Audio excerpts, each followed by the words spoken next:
Hola, muy buenos días. Pues hoy nos tocó trabajar en domingo aquí en Jurídico, Michoacán. Esto derivado de un asunto que comenzó en el mes de enero de este año por un incumplimiento de contrato con un cliente que se le recuperó un inmueble, algunas cuestiones agrarias y se le realizó un divorcio de manera unilateral con exhorto en Estado de México. ¿Qué pasa en estos casos? Nosotros elaboramos un contrato de prestación de servicios con la finalidad de que si el cliente en algún momento dejaba de cumplir con el pago de honorarios o incumplía de alguna otra manera, pues poder hacer efectivo el contrato de prestación de servicios. En el mes de enero, cuando se regresa de vacaciones en los juzgados, pues nosotros ingresamos la demanda en un juicio sumario civil, que es lo que aplica en esta entidad. Bueno, nosotros ofrecemos las pruebas y todo lo inherente al asunto. Pues resulta que aquí en Michoacán, de manera muy extraña, porque no tendría por qué serlo, si bien es cierto la justicia alternativa es una vía para la solución de conflictos, lo cierto es que pues si el cliente no pagó un contrato de prestación de servicios o no lo cumplió, lo cierto es que no hay intención para dar cumplimiento al mismo, ni siquiera por ser requerido a un convenio por parte de la autoridad correspondiente. Bueno, asistimos a la supuesta conciliación y el señor solamente, bueno, les platico acotando un poquito, yo soy representante legal de la empresa bajo acta constitutiva. Por ende, yo tengo que llevar todo el juicio como si fuera persona física en representación de mi persona moral. Bueno, más bien es la representación de la persona moral. Yo la hago por ser representante legal. Entonces acudo a la conciliación y el señor irónicamente le comenta a la secretaria que el único arreglo es que yo le pague porque me ha pagado demasiado, ¿no? Y no tiene la solución a su conflicto. Por supuesto que la tiene, tal es el punto que llegué a la demanda, a que se realizara el cumplimiento del contrato de prestación de servicios. El señor piensa que porque no se inscribió el divorcio, no se terminó el proceso. Sí, en efecto, no se terminó el proceso. Pero ¿por qué no se inscribe el divorcio? ¿Por qué no paga? O sea, porque el señor ya no corre con gastos y costas de los juicios. Entonces, es imposible que nosotros sigamos haciendo los patrocinios y más en asuntos tan pequeños. ¿Por qué? Porque no hay recuperaciones. O sea, ejemplo, si yo sé que voy a recuperar una gran cantidad de un retroactivo de pensión, incluso le ayudo al cliente, ¿no? O sea, hago la inversión, trato de hacer la recuperación lo más pronto posible con la finalidad de que al momento de la recuperación pues también yo pueda cobrar mi porcentaje que fue pactado dentro del contrato de prestación de servicios. En este caso no había recuperaciones y sí había o sí hay una pena por revocación. Entonces, bueno, pues total no conciliamos, entra el periodo probatorio y resulta ser que a nosotros nos desechan un informe que solicitamos a la Comisión Nacional Bancaria y de Valores por parte del juzgado con la finalidad de demostrarle al juzgado que la persona no es insolvente y no se encuentra dentro de los grupos vulnerables. ¿Por qué? Porque es una persona de la tercera edad, que sabíamos perfectamente bien que al momento de la contestación lo que iba a pasar es que se iba a manifestar como una persona dentro de un grupo vulnerable, que son las personas de la tercera edad. Pero, vaya, nosotros solicitamos esa prueba y el juzgado nos la desecha. Al momento de ellos ofrecer su probanza, solicitan la misma prueba para mi persona, para conocer mis estados de cuenta bancarios, cuando lo cierto es que el señor nunca depositó a mi cuenta de su cuenta personal o hizo, o bien las transferencias que había hecho supuestamente su nuera en virtud de mi pago, no tenían un concepto.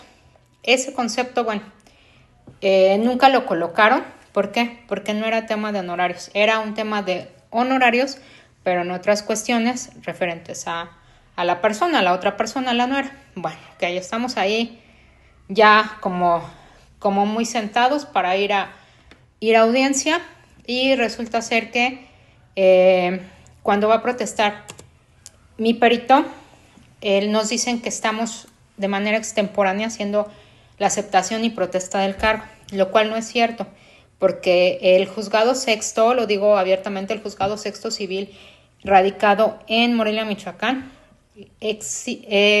habla de una certificación de fecha 23 de junio, cuando lo cierto es que esa certificación es inexistente, toda vez que ya hemos solicitado copias certificadas de dicha certificación y no encuentran la certificación. ¿Por qué solicitamos copias certificadas? Con la finalidad de que ellos nos dijeran no existe la certificación. Entonces nos dicen que les indiquemos la foja en la que se encuentra. Por ende estamos imposibilitados a indicar la foja porque no existe.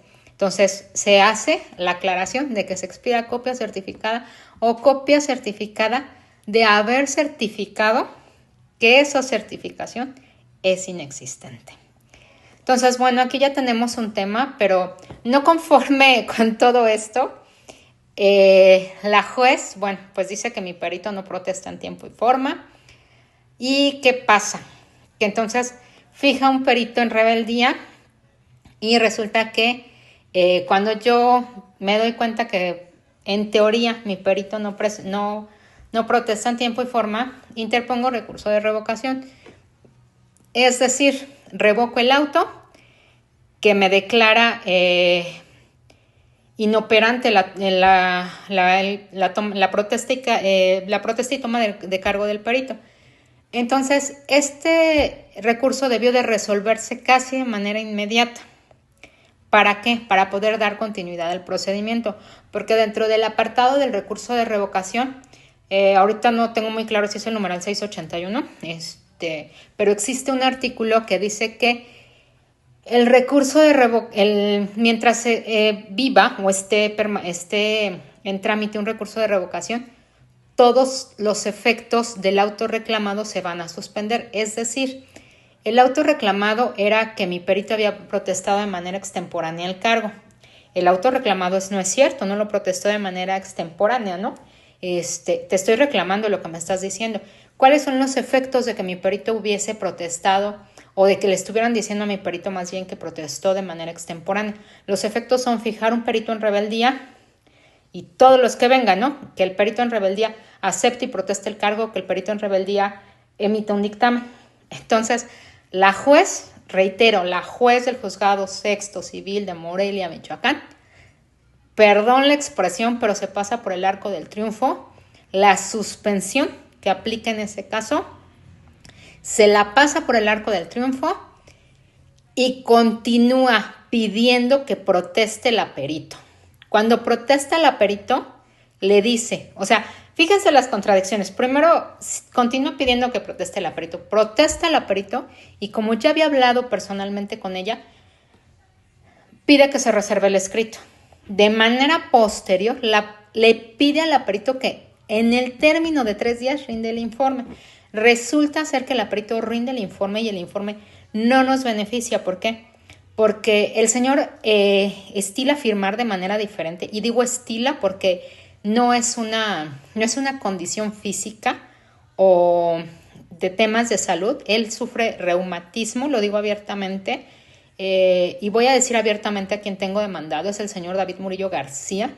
Es una persona supuestamente de la tercera edad que ha hecho miles y miles y miles de fraudes, vamos a llamarlo, por llamarlo de algún modo, porque me trabajas, pero no te pago. No me agradan tus honorarios, aunque ya hayas trabajado. Pero en el Inter, para no cumplir, siempre se escuda con que es una persona de la tercera edad, que no tiene dinero, etc., etc., cuando lo cierto es que él es un jubilado de Estados Unidos y cuenta con cuentas bancarias muy altas, razón por la cual se pidió el informe a Comisión Nacional Bancaria y de Valores.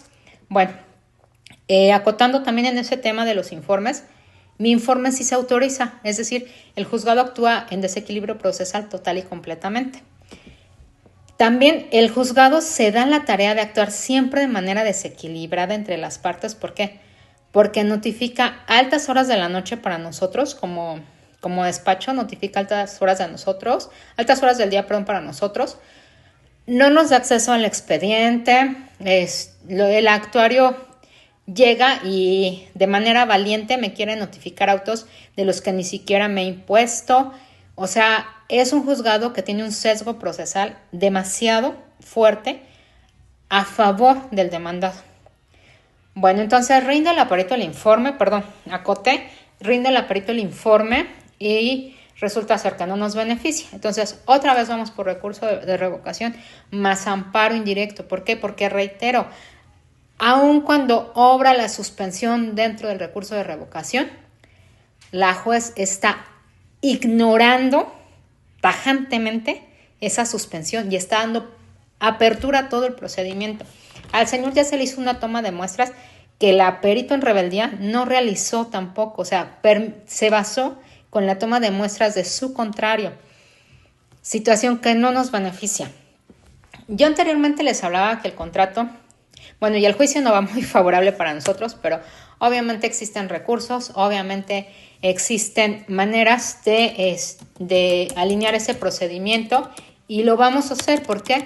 Porque pues al final del día el señor se le prestaron los servicios, al final del día el señor realmente hizo un incumplimiento de contrato, al final del día nosotros sí cumplimos y pues bueno, yo la otra vez les platicaba porque es importante siempre hacer un contrato de prestación de servicios, porque hay clientes como estos, hay clientes que ya son desgraciadamente pues muy vivos, por llamarles de algún modo, y piensan que los abogados debemos de trabajar de manera gratuita. Entonces, pues honestamente, yo no veo por qué tengamos que trabajar de manera gratuita. Quien quiera trabajar de manera gratuita, bueno, pues eso ya no es parte de lo mío, pero yo, por ejemplo, estilo siempre pedir anticipos y demás. Aquí sí fue el pedir anticipo, pero también tenerle una consideración por una persona de la tercera edad. Pero bueno, por favor, abogados, no dejen de elaborar sus contratos de prestación de servicios. Créanme que a mí este contrato de prestación de servicios me está favoreciendo demasiado, porque de lo contrario no habría podido demandar. Entonces, por favor, no quieran estar trabajando un domingo, un recurso de revocación, un amparo indirecto, etc., por un cliente con el que no tienen contrato, porque luego resulta ser que demandamos por contratos verbales. Pero aquí el señor ya aceptó de alguna manera que sí le prestamos el servicio, entonces pues ni modo, vamos a tener que continuar. Y pues como no hay depósitos a mi favor y aunque por el momento la firma pareciera por las periciales que no es de él, pues yo como representante legal afirmo que es firma hológrafa del cliente toda vez que yo la recabé. También sugerencia, en esta ocasión yo no le pedí la huella porque pues es una persona de la tercera edad y se amparaba mucho en el hecho de que era reumático. Pidan la huella, por favor, abogados. No sufran con los clientes, o sea, nuestro trabajo es valiosísimo, tan valioso que pocos lo saben hacer realmente bien, tan valioso que por eso nos busca un cliente tonto, perdón que lo diga, un cliente tonto y embroncado para solucionarle los temas. Continuamos trabajando en domingo, feliz domingo, buen descanso para todos y bueno, pues estaremos muy al pendiente de ese asunto porque no es una cantidad nada desdeñable por la que estamos haciendo el juicio.